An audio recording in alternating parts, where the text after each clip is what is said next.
بسم الله الرحمن الرحيم الحمد لله رب العالمين والصلاة والسلام على أشرف الأنبياء والمرسلين سيدنا وحبيبنا وقرة أعيننا محمد الصادق الأمين وعلى آله الغر الميامين وأصحابه الهداة المهتدين ومن تبعهم بإحسان إلى يوم الدين. اللهم اغننا بالعلم وزينا بالحلم وأكرمنا بالتقوى وجملنا بالعافية. اللهم إنا نعوذ بك من علم لا ينفع ومن قلب لا يخشع ومن دعوة لا يستجاب لها. سبحانك لا علم لنا إلا ما علمتنا إنك أنت العليم الحكيم. نوينا التعلم والتعليم والتذكر والتذكير والنفع والانتفاع والإفادة والاستفادة والحث على التمسك بكتاب الله وسنة رسوله صلى الله عليه وسلم والدعاء إلى الهدى والدلالة على الخير ابتغاء وجه الله ومرضاته وقربه وثوابه. سبحانك لا علم لنا إلا ما علمتنا إنك أنت العليم الحكيم. أما بعد. Muslimin muslimat yang dirahmati oleh Allah Subhanahu wa taala. Assalamualaikum warahmatullahi wabarakatuh. Alhamdulillah, segala puji bagi Allah Subhanahu wa taala yang menjadikan kita antara umat Nabi Muhammad sallallahu alaihi wasallam, dan semoga Allah Subhanahu wa taala menjadikan kita antara pencinta kepada Rasulullah sallallahu alaihi wasallam dan yang mengikuti syariat dan sunnah dan adab Rasulullah sallallahu alaihi wasallam. Amin amin ya rabbal alamin. Baik. Hadis yang ke-8 daripada kitab Al-Jami' As-Saghir lil Imam As-Suyuti.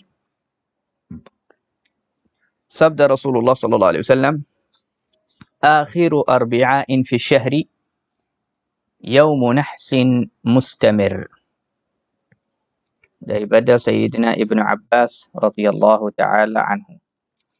Maksud hadis tersebut, hadis yang ke-8 ini, akhiru arbi'a, yakni hari Rabu' yang terakhir di dalam satu bulan, di dalam sebulan, adalah hari yang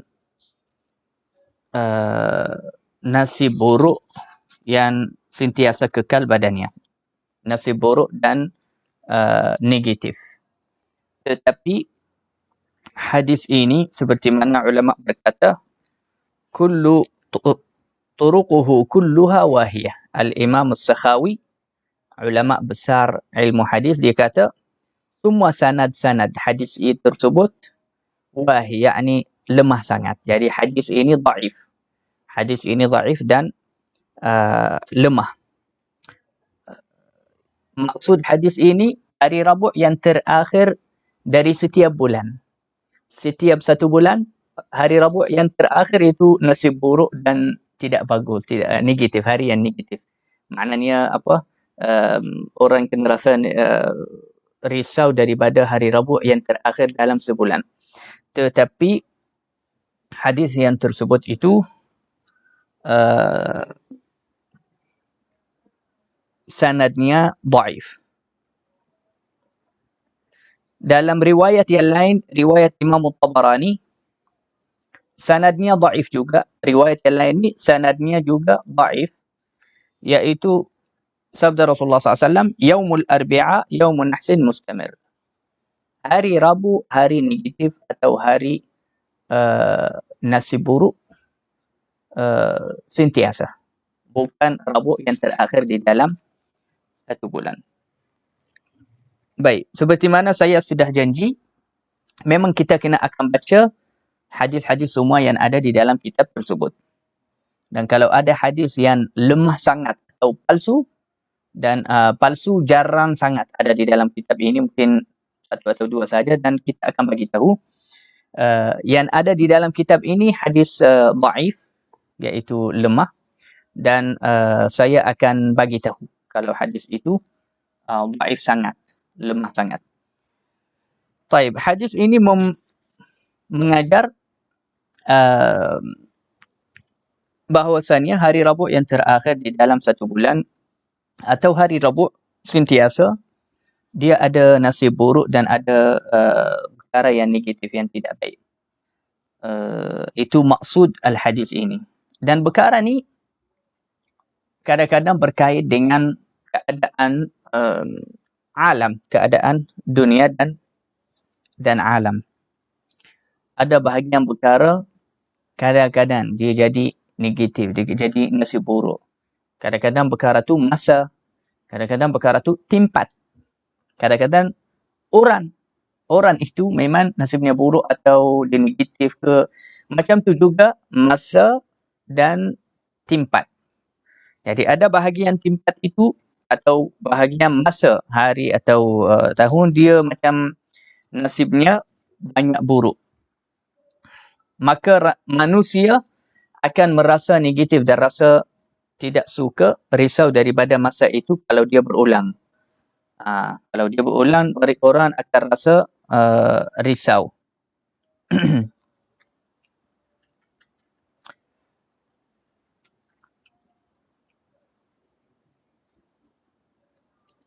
La ilaha illallah. Dan ulama kata, kalau hadis itu betul sahih, maka maksudnya berjaga-jagalah di hari Rabu, kerana Allah Subhanahu Wa Taala pernah menurunkan azab dan kebinasaannya di hari Rabu kepada umat-umat yang dahulu. Beberapa umat yang dahulu Allah Subhanahu Wa Taala menurunkan azab atas mereka di hari Rabu. Maka oleh Nabi sallallahu alaihi wasallam suruh kita berhati-hatilah kalau datang hari Rabu, ingatkanlah dan risau dan takut sikit dari kepada Allah. Takut dan risau, takut kepada Allah Subhanahu Wa Taala. Sebab Allah Subhanahu Wa Taala turunkan azabnya kepada beberapa umat yang dahulu di hari Rabu.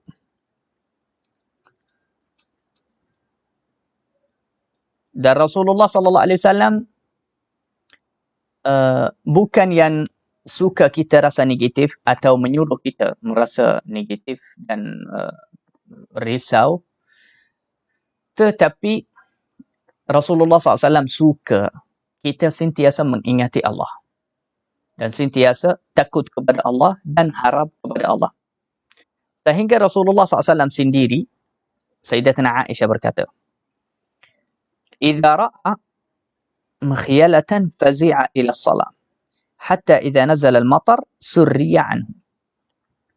Sayyidatina Aisyah berkata, kalau Rasulullah SAW melihat awan yang berwarna hitam atas dekat langit, maka Nabi SAW lari kepada solah. Solah, menangis, doa banyak kepada Allah, takut. Dan sehingga Sayyidatina Aisyah dia kata, kalau lagi-lagi kalau ada kilat dan bunyi awan yang warna hitam, Nabi SAW bangun, duduk, berdiri, duduk, keluar, masuk dan doa, solah, menangis, risau. Sayyidatina Aisyah kata, sehingga dia kata Sayyidina Aisyah, sehingga turunnya hujan, barulah Rasulullah SAW duduk tenang. Kenapa Rasulullah SAW buat begitu?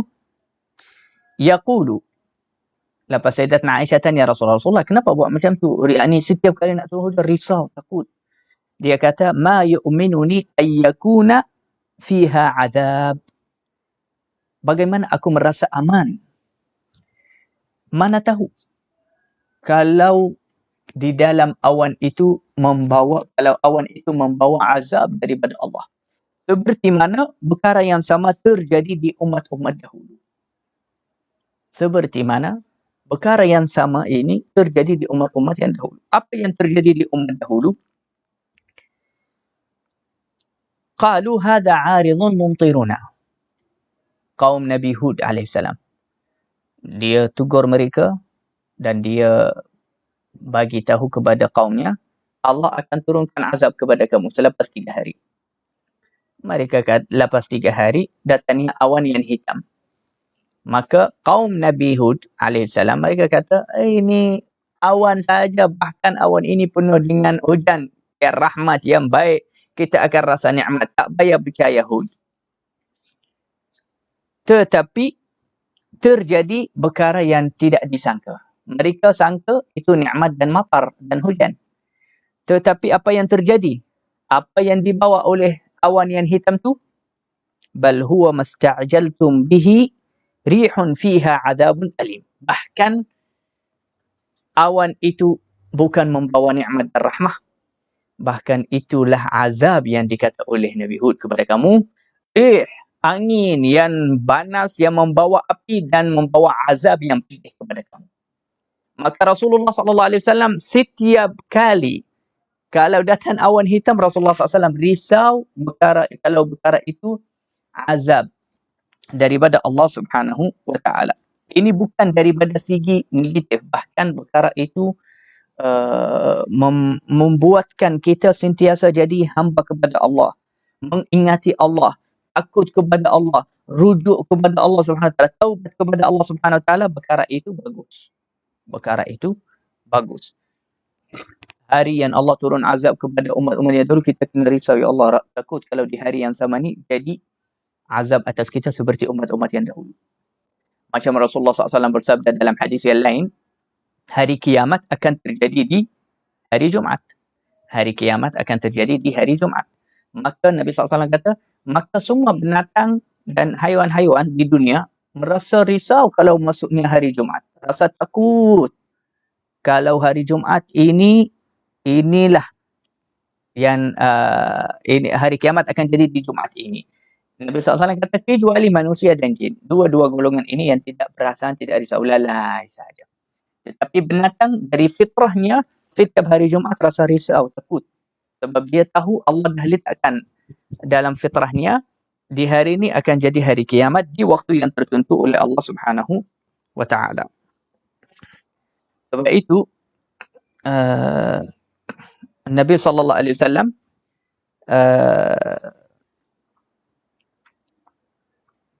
bukanlah Rasulullah SAW suka atau menyuruh kita rasa negatif. Ini bukan dari negatif atau perasaan negatif, tidak. Tetapi perkara tu maknanya Nabi SAW seolah-olah Nabi SAW suruh kita, lihatlah, kalau kamu nampak timpat turunnya azab daripada Allah kepada kaum Ad atau kaum Thamud sebagainya, kalau kita ziarah, kadang-kadang orang pergi tempat yang Allah turunkan azab kepada kaum Hud atau kaum itu. Jadi Nabi SAW dia kata, kalau kita nak pergi kepada sana, jangan pergi dan tengok kecuali kalau kita menangis.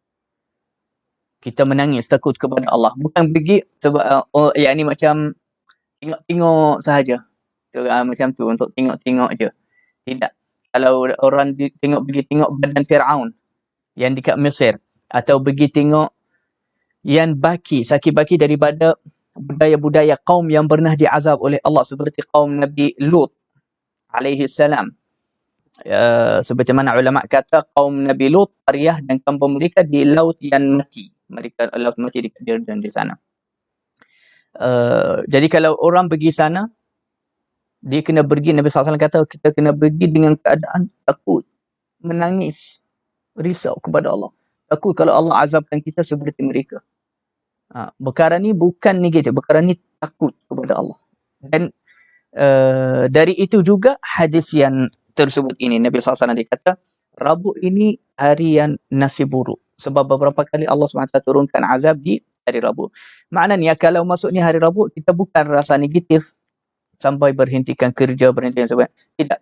Tapi kita ambil kesempatan supaya kalau masuk hari Rabu, kita merasa lebih takut kepada Allah dan kita mengingati umat-umat yang Allah mengazabkan mereka. Allah pernah azabkan mereka di dunia ni. Maka perkara tu kita menjadikannya untuk membangkitkan rasa takut kepada Allah Subhanahu wa Ta'ala. Walaupun hadis ini dhaif juga. Hadis ini dhaif, tapi dia masih membawa faedah juga kepada kita. La ilaha illallah. Dan ulama berkata,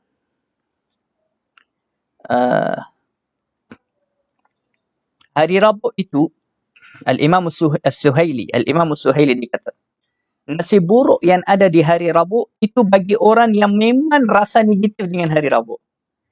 Kalau orang dah rasa negatif di hari Rabu, itu akan jadi nasib buruk kepada dia.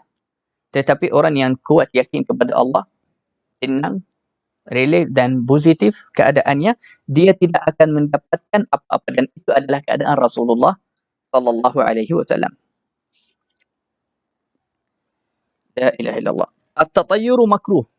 Merasa negatif kepada masa atau tempat atau mana-mana, perkara itu makruh. Perkara itu makruh. Tidak baik, makruh kita merasa negatif kepada masa.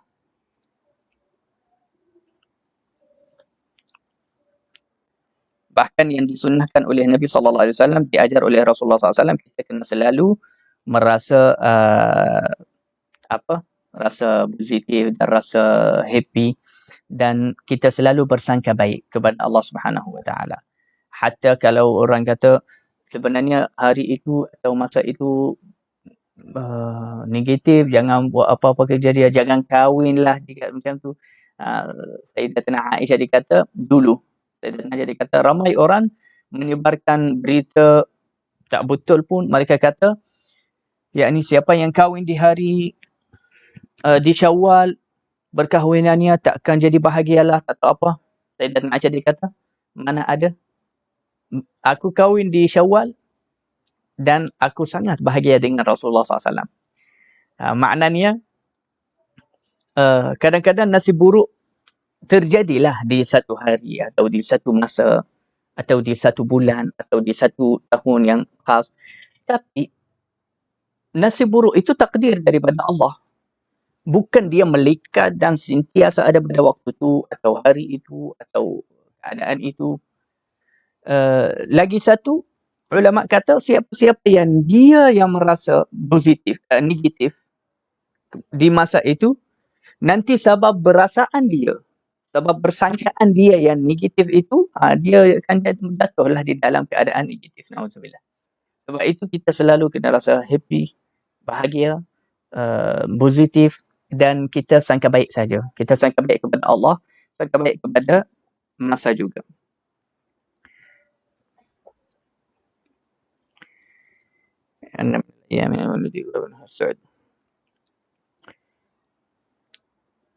Dan ini bukan maknanya, ulama kata ini bukan maknanya hari-hari dan tahun-tahun semuanya sama. Tidak. Ada bahagian hari lebih berkat daripada hari yang lain. Ada bahagian hari memang ni banyak nasib buruk jadi di dalamnya. Yakni antaranya macam hari Rabu dan hari Ahad. Ini antara ulama kebiasaannya ramai orang merasa negatif dengan hari Rabu dan hari Ahad. Tetapi seperti mana kita sudah menjelaskan, iaitu kita tidak boleh sebenarnya tidak elok kita merasa negatif sangat kepada satu masa atau satu tempat. La ilaha illallah Muhammadur Rasulullah sallallahu alaihi wasallam.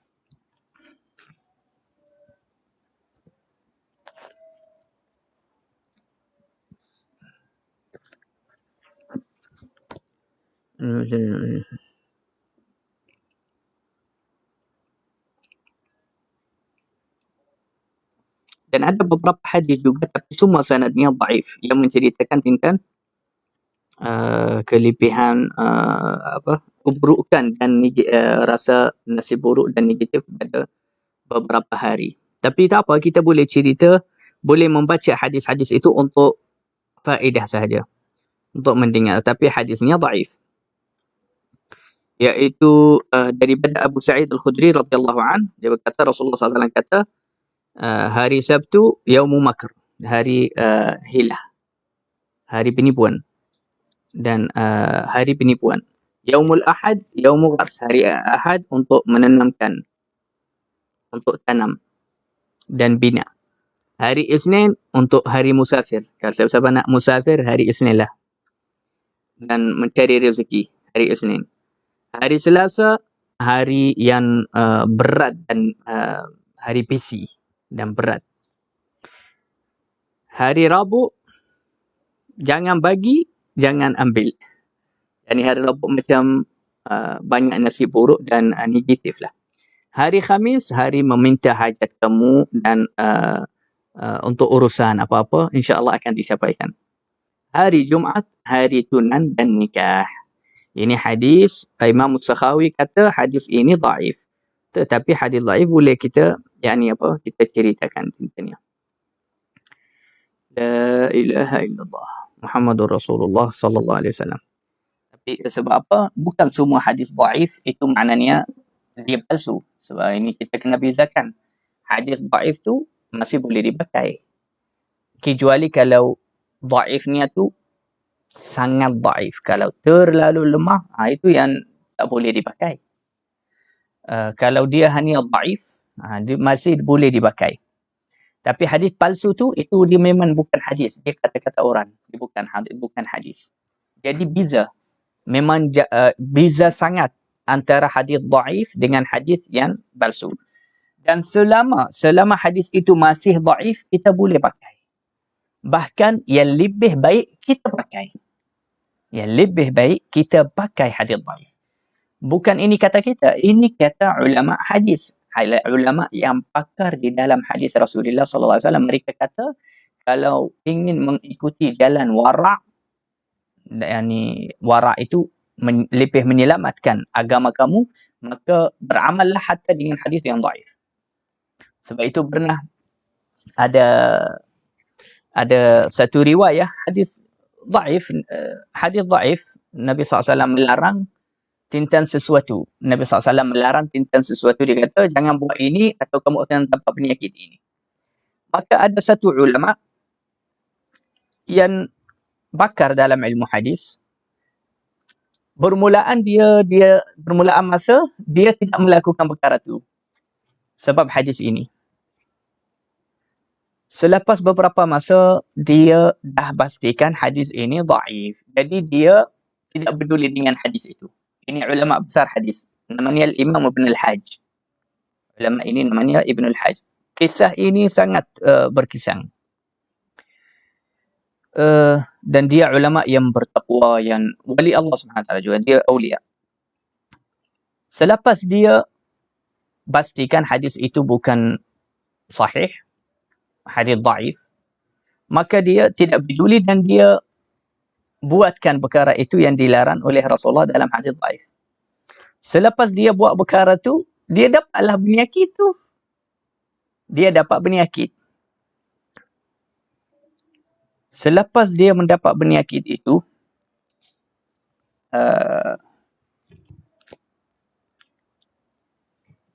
dia mimpi Rasulullah sallallahu alaihi wasallam. Dia mimpi. Lepas dia mimpi Rasulullah tegur dia. Dia kata, bukankah kamu dah tahu aku sudah melarang kamu jangan buat ini di hari itu, atau kamu akan dapat penyakit ini? Di mimpi Rasulullah, ulama itu namanya Ibn al-Hajj. Dia kata, ya Rasulullah, tetapi lam yasih indi al-hadith anka.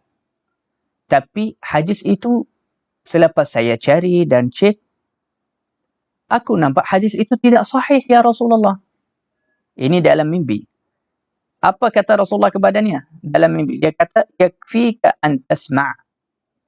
Cukuplah melarang kamu atau membuat kamu ikut apa yang saya kata, iaitu kamu dah dengar, itu cukup pun.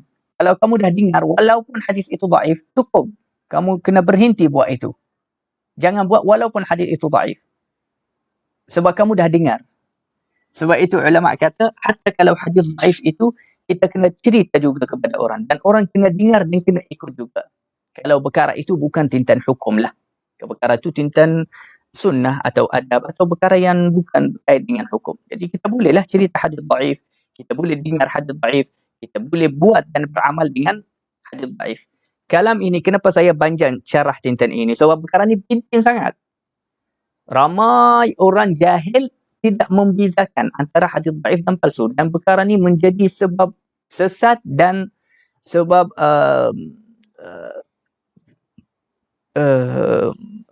sebab masalah besar jadi di dalam agama seseorang itu.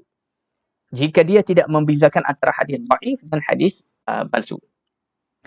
Maka Al-Imam Ibn al-Hajj ini selepas dia mimpi Rasulullah tegur dia. Rasulullah kata, walaupun hadis itu bukan sahih, tetapi kalau kamu dah dengar, buat je. Mana tahu mungkin hadis yang dhaif itu jadi sahih. betul-betul, tapi sanadnya yang dhaif. Lepas tu Rasulullah SAW dalam mimpi Rasulullah mengusap badannya dan baca doa untuk Imam Ibn al-Hajj. Lepas tu Imam Ibn al-Hajj, dia yang cerita, dia kata, lepas aku bangun, subhanallah, semua penyakit-penyakit yang ada di dalam badan saya hilang. Oleh keberkatan doa dan tangan Rasulullah yang mengusap badannya di dalam mimpi. Subhanallah. Lepas Al-Imam Ibn al-Hajj bangun dari tidur, dia kata, fajaddadtu ma'allahi subhanahu wa ta'ala taubah. Maka aku terus melakukan taubat kepada Allah di waktu itu. Aku takkan lawan sabda Rasulullah sallallahu alaihi wasallam langsung, walaupun hadis itu dhaif. Apa-apa hadis aku dengar dari Rasulullah, aku akan buat walaupun hadis itu dhaif. Walhasil, yani ulama dia kata, yang mensyarah hadis ini, dia kata, siapa-siapa yang merasa negatif kerana bintang atau kerana makhluk dan dia beriktikad, dia beriktikad, dia ada akidah, iaitu bintang atau bulan atau matahari atau makhluk boleh memudaratkan dia, itu yang haram, yang tak boleh. Itu tidak boleh. Sebab tidak ada apa-apa boleh memudaratkan, membawa mudarat kepada kita kalau Allah tidak mengizinkan. Ini tidak boleh. Ini tidak boleh. Di hari atau di waktu atau di tempat atau kepada orang. Tidak ada siapa-siapa, kita tak boleh i'tiqad ada apa-apa boleh membawa mudarat kepada kita tanpa ada izin daripada Allah. Ini wajib kita kena pastikan dan tetapkannya di dalam hati kita. Kerana hanya Allah yang membawa manfaat dan mudarat kepada kita.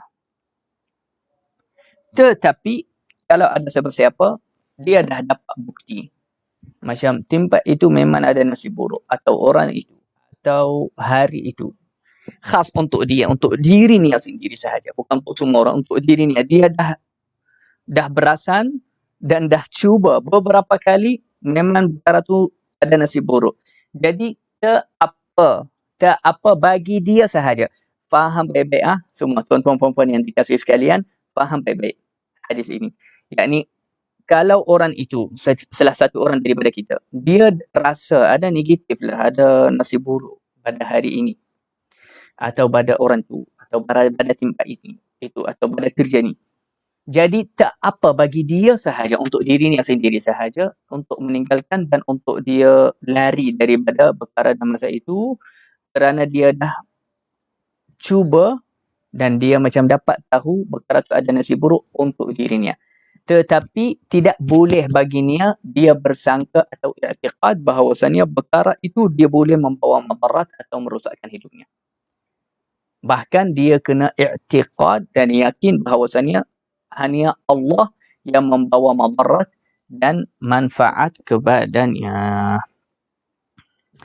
Dan subhanallah, kerana hadis ini pun bukan hadis yang sahih, hadis dhaif, iaitu tentang hari Rabu ini hari yang buruk atau yang negatif sebagainya.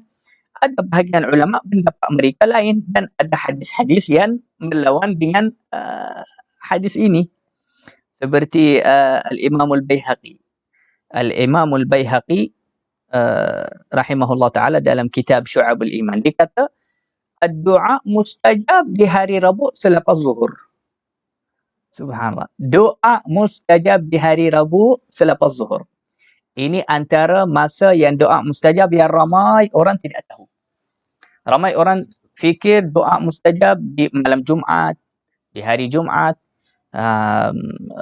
waktu sahur, tu saja lepas solat. Tetapi ramai orang tidak tahu sebenarnya hari Rabu dia ada satu masa doa mustajab dalamnya. Bila? Lepas zuhur sampai asar. Masa antara salat zuhur dan salat asar, selepas habis salat zuhur sampai salat asar, sampai masuknya waktu asar, waktu tu doa mustajab sebenarnya. Seperti mana hadis riwayat disebut dalam kitab Syu'abul Iman, Imam Al-Baihaqi. Juga ada satu riwayat lain, dia kata tidak ada apa-apa yang bermula di hari Rabu kecuali perkara itu akan sempurna. Maknanya siapa-siapa yang memulakan satu kerja ke atau apa-apa perkara di hari Rabu, perkara itu akan jadi sempurna. Falidhalika, maka oleh kerana itu, kana jam'un min syuyukh, ramai daripada syuyukh ulama, mereka suka dan suka memulakan kelas dan bacaan kitab di hari Rabu. Mereka bersangka bahawasanya di hari Rabu itu ada setinta riwayat ni, apa-apa yang dimula di hari Rabu mesti akan sempurna. Jadi kita bagus ambil pun yang positif. Kita tidak perlu rasa negatif dengan hari Rabu atau nasib buruk yang di hari Rabu. Bahkan kita kena ambil bahagian yang positif. Juga itu daripada Rasulullah dan daripada ulama. Kita kena kalau masuk hari Rabu rasa positif, rasa baik, bahkan doa mustajab selepas zuhur di hari Rabu. Bahkan apa-apa yang kita mulakannya di hari Rabu, perkara itu insya-Allah akan berjaya dan sempurna. Jadi ini antara rahsia-rahsia yang Allah letakkannya di dalam masa dan hari. Wastuhibba gharsul ashjari fih. Bahkan ada bagian ulama kata sunnah kita menanam pokok di hari Rabu. Ini satu faedah bagi orang yang ada tanah atau kebun. Sunnah kalau dia nak tanam pokok, tanamlah di hari Rabu. Kerana hadis yang diriwayat oleh Imam Ibn Hibban dan Ad-Dailami daripada Jabir radhiyallahu anhu, Rasulullah sallallahu alaihi wasallam bersabda, "Man gharasa yaumal arbi'a", barang siapa yang menanamkan pokok di hari Rabu, faqala, kemudian dia membaca, "Subhanal ba'ith al-warith atathu biukuliha". Kemudian dia membaca, ini doa untuk menanam pokok. Waktu tanam pokok ada doa juga. Dan ada masa yang terbaik yang diajar oleh Rasulullah. Kalau nak tanam pokok, bagus tanamkan pokok itu di hari Rabu. Kalau harap dan ingin mendapatkan buah-buahannya dan dapatkan pokok itu besar dan hidup. Nabi SAW kata, siapa-siapa yang menanamkan pokok di hari Rabu dan dia membaca Subhan al-ba'ith al-warith. Subhan al-ba'ith al-warith. Ini sahaja. Subhan al-ba'ith al-warith. 3 perkataan. Nabi SAW bersabda, atatuhu biukuliha. Maka pokok itu akan besar, hidup dan akan keluarkan buah-buahan yang banyak. La ilaha illallah Muhammadur Rasulullah sallallahu alaihi wasallam.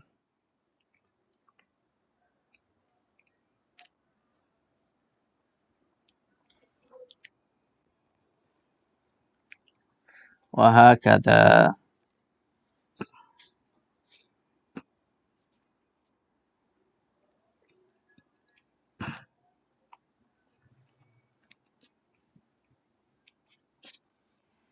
Dan perkara ini sebenarnya dia kadang-kadang berkait dengan orang, setiap satu orang masing-masing. Ada bahagian orang nasib baiknya pada si fulan atau di tempat sana atau di negara itu atau di universiti ini atau di kerja ini. Dia jadi nasib baik sangat untuk dia. Berjaya, berkat, Masya Allah. Tapi ada bahagian orang lain, tempat yang sama atau negara yang sama atau universiti atau kerja yang sama tu, dia jadi nasib buruk sahaja untuk dia. Jadi setiap satu orang, sebab ini rahasia-rahasia yang kadang-kadang kita susah ingin membacanya di dunia ini. Kita hanya mengetahuinya daripada percubaan di dalam hidup. Jadi kalau ada orang dia rasa ada perkara tu negatif atau dia membawa nasib buruk untuk kerjanya, ya, untuk rezekinya, untuk kehidupannya, jadi dia bolehlah tinggalkan perkara itu, dia tukar. Ditukar kepada perkara lain, mana tahu yang lain itu menjadi lebih berkat. Walaupun dengan usaha yang tidak besar dan banyak yang sebelum itu. Kadang-kadang orang usaha banyak di dalam satu tempat, tapi tak dapat banyak rezeki. Tapi dia usaha sikit sahaja. Di tempat yang lain, rezeki yang Masya Allah terlipat ganda. Banyak sangat rezeki. Walhal usahanya sikit. Tidak sama dengan usaha sana. Itu maknanya nasib baiknya di sana. Rezeki ni ada di sana. Keberkatan ada di sana bagi dia. Bukan bagi semua orang, bagi dia. Jadi setiap satu orang dia di dunia ini dia kena kejar keberkatan, kejar rezeki, kejar kemudahan dan keberkatan yang Allah Subhanahu Wa Taala letakkannya sesuai dengan diri dia. Ini antara ilmu yang sangat tinggi. Ilmu yang sangat tinggi yang perlu kita memperhatikan kepadanya.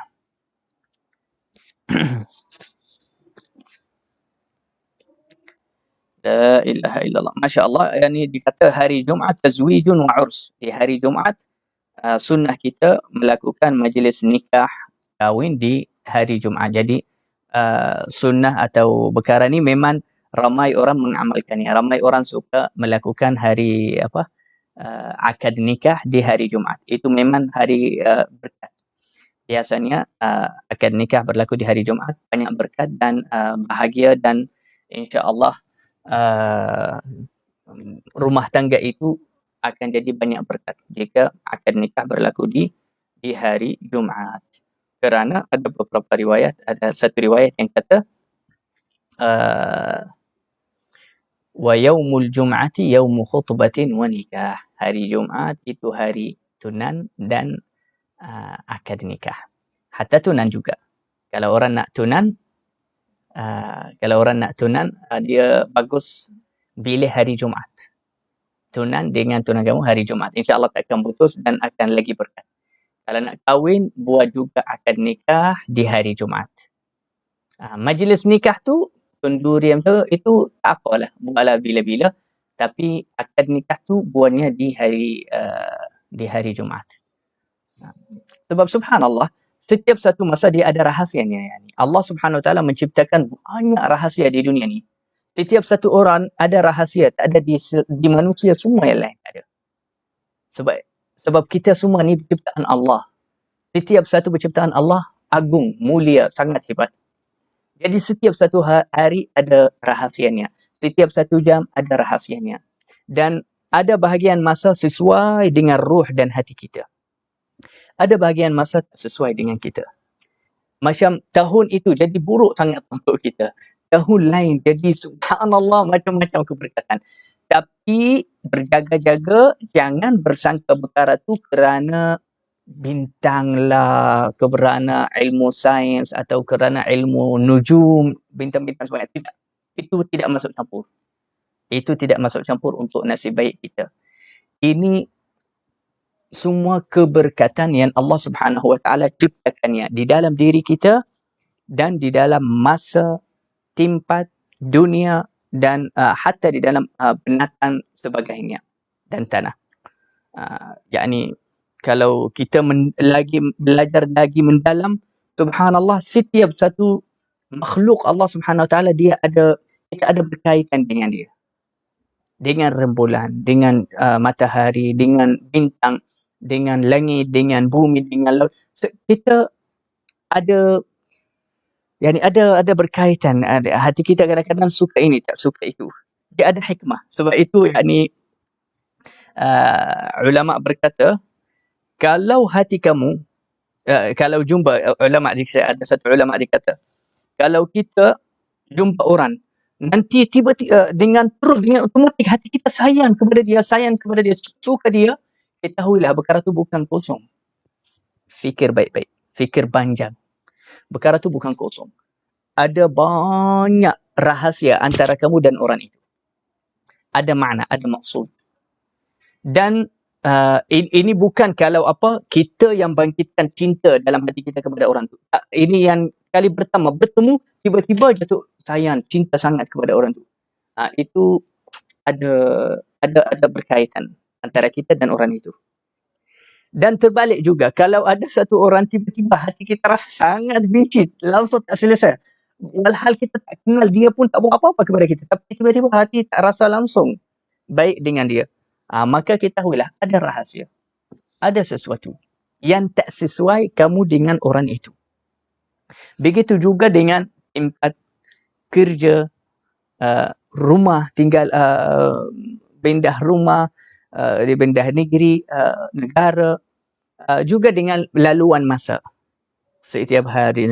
Jadi kita kena tengoklah apa yang hari lagi banyak berkat, kita cuba kita lakukan sehingga apa kita jumpa. Kadang-kadang keberkatan yang Allah letak, dia keberkatan untuk saya ada di hari itu, keberkatan untuk kamu ada di hari lain, keberkatan untuk ada di tempat lain, macam tu. Jadi kita kena di dunia ni harap kepada Allah sahaja.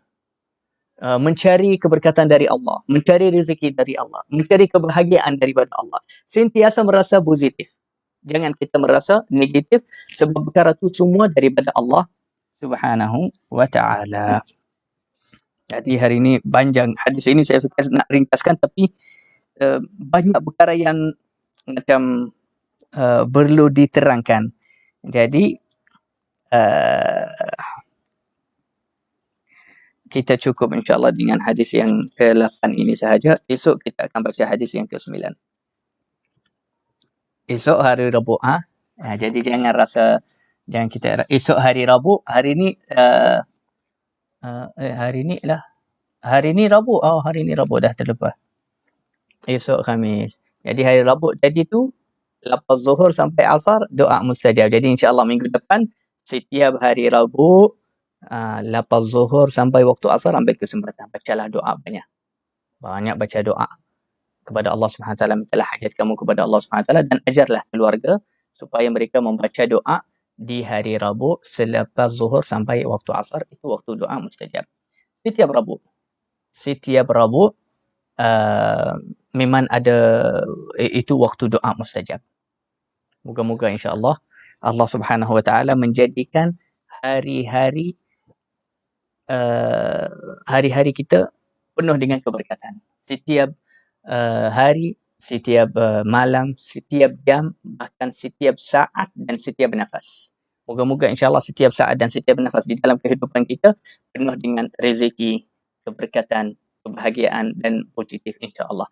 Kita setiap saat, setiap nafas insya-Allah semakin dekat kepada Allah, semakin bertambah ilmu, berkat dan syahaya dan bahagia dan gembira di dalam dunia ini. Amin amin ya rabbal alamin. Dan semoga Allah Subhanahu Wa Taala menjauhkan nasib buruk, negatif dan keburukan dan kejahatan daripada kita, daripada segala-gala masa, timpa dan kehidupan kita. Amin amin ya rabbal alamin. Sallallahu ala sayyidina Muhammad wa ala alihi wasahbihi ajma'in walhamdulillahi rabbil alamin. Barakallahu fikum. Insya-Allah kita jumpa esok baca hadis yang ke-9. Hadis yang ke-9 esok insya-Allah kita akan bawa kita kepada langit. Hari ini kita bincang tentang masa. Esok insya-Allah kita akan naik sama-sama langit. Kita hadis esok insya-Allah hadis esok menceritakan tentang para anbiya yang ada di dekat langit. Esok insya-Allah kita akan tahu. Sallallahu alaihi wasallam Muhammad wa ala alihi wasahbihi ajma'in walhamdulillahi rabbil alamin.